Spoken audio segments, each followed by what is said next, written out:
Thursday, June 20th, 2024. Focus. Forgive us our debts as we also forgiven our debtors.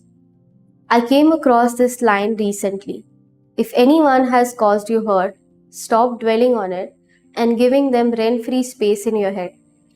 There was a time when I harbored intense hatred for a family, and it caused hurt in every area of my life. Then I realized one can only give what one has. So a person who is abundantly blessed should radiate only blessings. Jesus' teaching was only profound. It encompassed the physical, mental, emotional, social, and spiritual.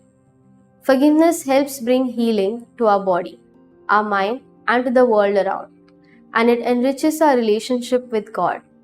Yet forgiveness is easier said than done. We may feel that we have forgiven, but below are some pointers to ascertain if we truly have. Can we remember the hurtful event without pain? When something bad happens to those who have hurt us, do we rejoice over it or do we pray for their salvation and, in the words of Jesus, ask God to forgive them? Do we refuse to exact revenge even when there is an opportunity? Revenge is the Lord's.